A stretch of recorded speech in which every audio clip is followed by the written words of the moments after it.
I come to teach at the Law and Leadership Summer School. Even though I'm now retired from teaching law, I still love to teach in the summer because these are women that come from all over the world. It's a hardship for them to come for 3 weeks into the United States.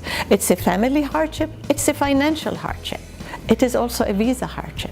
I remember this woman in Afghanistan who walked to Pakistan to be able to go to the American consulate to get her visa. I know of people who have to work very hard to raise funds to be able to come to the Karamah summer school. And then they come, and on the first day, they're full of expectation. They're sitting back and looking with questions in their eyes. What is going to happen here in 3 weeks? We're so different. Age groups, ethnicities, countries. Are we really going to learn something? Is this going to be another Western, Islamic, talk, etc.? So there is doubt, there is expectation, there's nervousness. They have really given so much in sacrifice to be able to come. Today we're going to start from the ABC of Islam. And hopefully, by the time I'm done in a few days, we would have answered all the questions you have in mind about the state, about the individual, about gender relations, about family, about women's rights, all these things.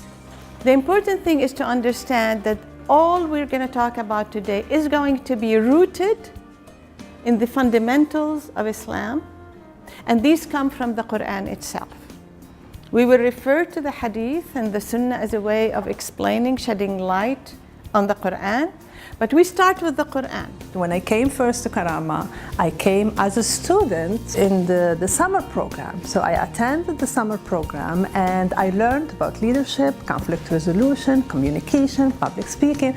It was a unique experience, and I think it was the first summer program of its kind at Karamah.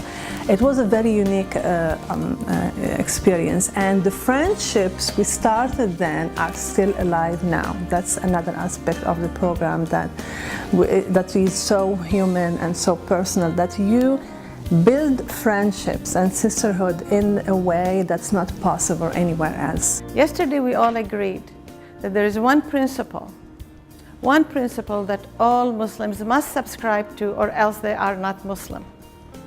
And what was that? Tawheed. Karamah is showing other perspective. We come from traditions, from cultures, and most of the times we are mixed to realize which one is our deen, which one is our culture. We at Karamah want to ensure that the verse in the Quran from which we derive our name, we, as in God, have given Karamah, or dignity, to all the children of Adam.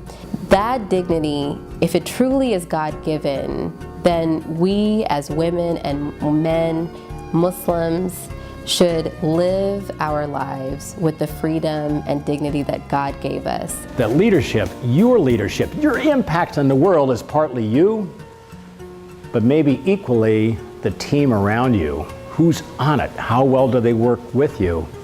Put that a bit more prosaically, leadership arguably is an individual and a team sport. Got to think about what we got in here or in our heart, and we got to think about the people that we draw to work with us. It's important to develop Muslim women's leadership because they are the ones that have been, throughout time been the maintainers, the caretakers of our communities, and they're the ones that bring up the community. They raise them, they teach them, and if they're not empowered, if they're not the leaders, and they don't understand what their contribution is to society and how important that is, it's very difficult for the rest of the community or the rest of society to progress. In the Quran, I think this verse is one of the strongest in this one. That it says, fight in the name of Allah those who fight you, but do not transgress. So how do you determine that you transgressed or not? And therefore, we have to think ourselves about what does the Quran say? What does the example of the Prophet show? What does the example of the Sahaba mean? We have not been doing that. We've been ignorant of our religion, and we've been inheriting all sorts of basically rumors, secondhand reports, customs, propaganda about religion that has really that has really corrupted the faith. Karamah and our study of Islam shows us that women do have the rights to take it upon themselves to become leaders in their society, whether as elected leaders or as community leaders within their own specific societies. And I think that's what LLSP and Karamah empowers us to do through our knowledge and our education. Islam says that to save a life is as if you save the life of the whole world. And to destroy a life, it's as if you've killed the whole world. And yet there are people today who are killing in the name of religion. I don't understand that, and I don't think they understand it either. And it's time for us, male and female, to stand up for Islam, for the faith that God gave us as a blessing, and to understand it as it really is, as a force to empower us, to be constructive in this world, to reach our heights of skills and blessings that God gave us in everyone's life, and to be supportive of each other, not to go against each other and be destructive. That's our calling today.